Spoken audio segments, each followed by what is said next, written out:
Bonjour et bienvenue dans Cybercast, votre rendez-vous avec la cybersécurité en Côte d'Ivoire, en Afrique et dans le monde.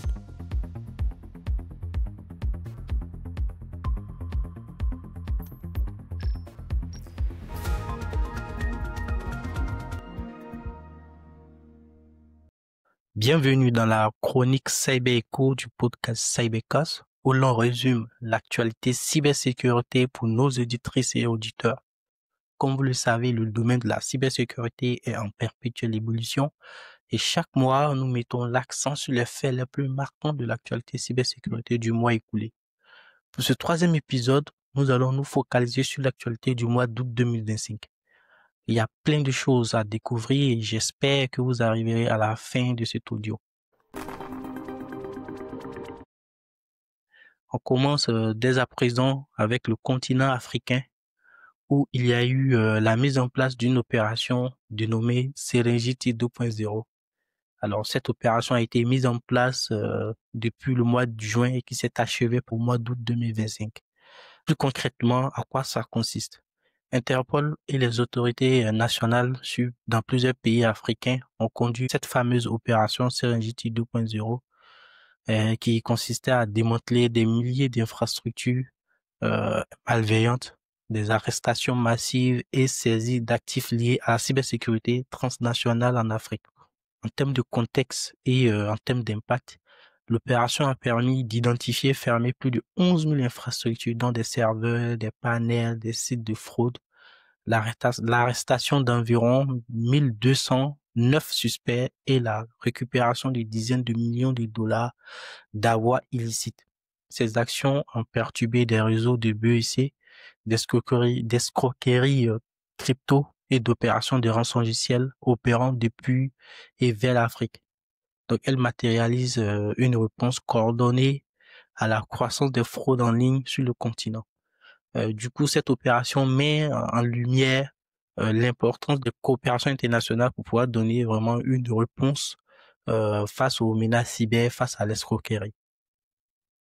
Alors, en Côte d'Ivoire, l'ANSSI a dévoilé l'unité de protection des infrastructures numériques physiques, en abrégé UPI-NP, le 29 août 2025 plus précisément.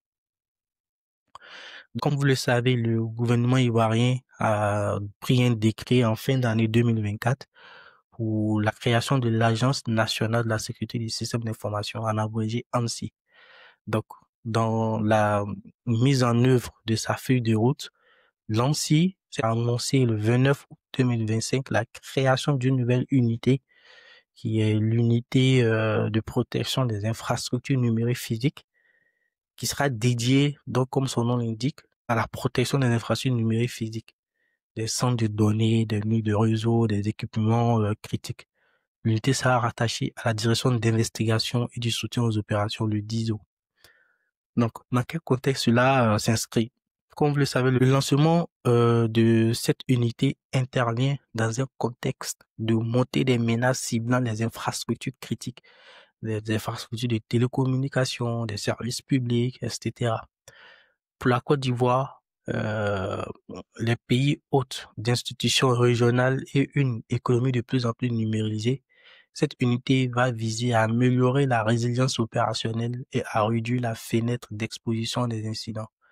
L'annonce s'inscrit aussi dans un cycle d'action d'État pour sécuriser les élections et les services publics. Donc cela montre plus concrètement que la cybersécurité, bien qu'ayant pour la protection des données à caractère personnel, les stratégies de mise en œuvre, mais ça consiste aussi à la protection des données physiques, comme on peut le voir dans ce cadre, avec la mise en place de cette unité par l'ANSSI. Par ailleurs, dans cette même veine, il y a l'ANSSI et l'autorité de régulation des télécommunications en Côte d'Ivoire, l'ARTCI, ont fait une annonce conjointe visant à renforcer la cybersécurité du secteur des télécommunications.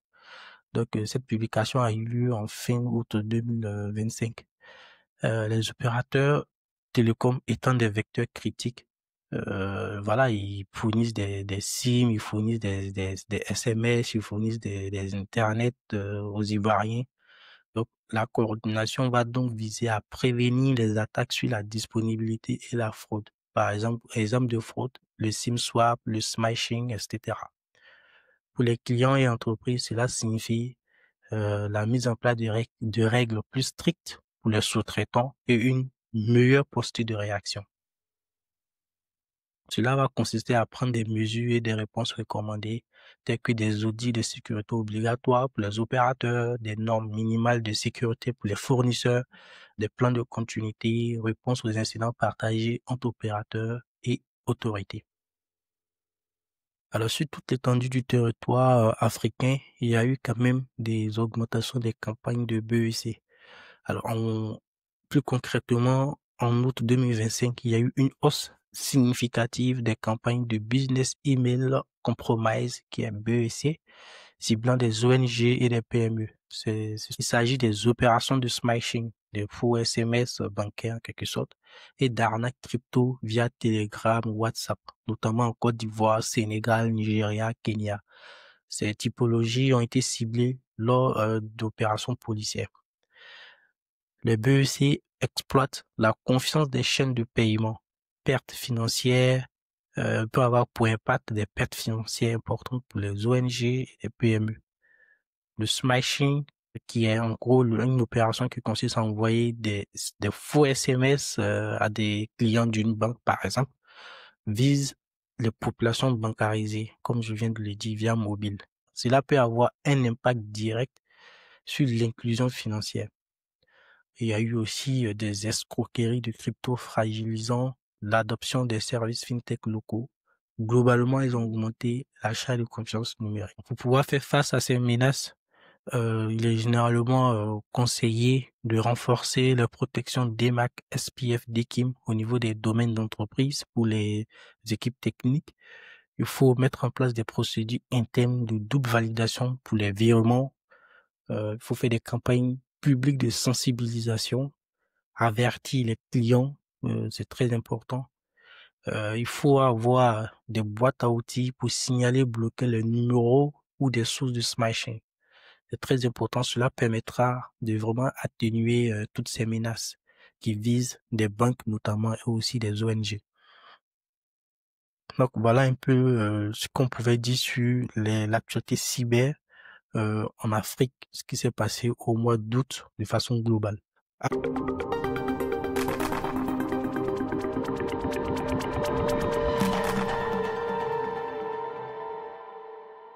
Alors, on va à présent se focaliser sur ce qui s'est passé ailleurs dans le monde. Alors, il y a une vulnérabilité du nom de Exploit Zero Click qui vise les applications WhatsApp. Et à partir de fin mai 2025, une campagne de cybersurveillance ciblée a exploité une faille de type Zero Click dans WhatsApp sur iOS et macOS.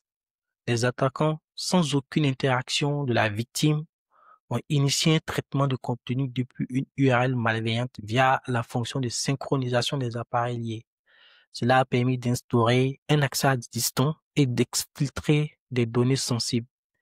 Cette faille, connue sous l'étiquette CVE 2025-55-177, a été exploitée en chaîne avec une faille du système d'exploitation Apple. Donc récemment, d'ailleurs, Apple a mis à jour son système d'exploitation. Donc ceux qui n'ont pas encore eu à installer la dernière mise à jour, il va falloir s'atteler à le faire. Alors pour ceux qui suivent l'actualité, sûrement entendu parler de plusieurs attaques ciblant plusieurs entreprises françaises. En début août, il y a eu une intrusion chez Orange France. Dans les faits, c'était une perturbation interne qui avait été observée et cela a eu des impacts possibles sur les services d'outre-mer, notamment en Afrique. Comme mesure qui avait été recommandée, c'était de vraiment faire de la segmentation du réseau, des patchs rapides de serveurs, des serveurs exposés, bien évidemment, des audits d'accès.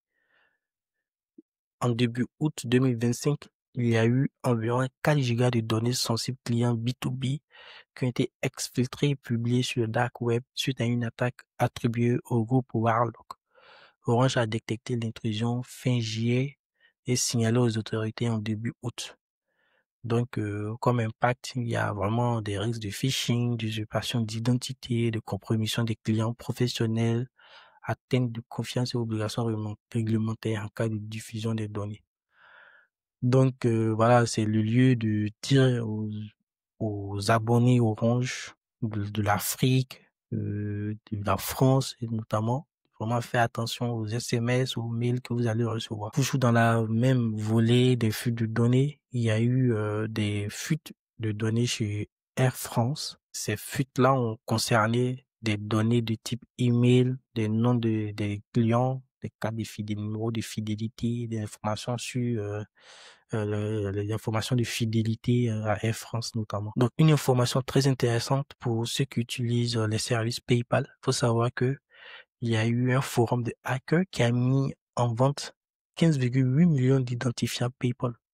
Donc ces identifiants concernent les emails, mots de passe en clair, des URL associés, probablement issus d'un vol via un infostealer ou liés à une fuite de données antérieure. On parle de 2022. Donc cela vraiment a des impacts très significatifs. Comme impact, il y a des risques élevés de credential stuffing. Ça veut dire les données peuvent être utilisées pour accéder à d'autres services. Les mots de passe sont réutilisables.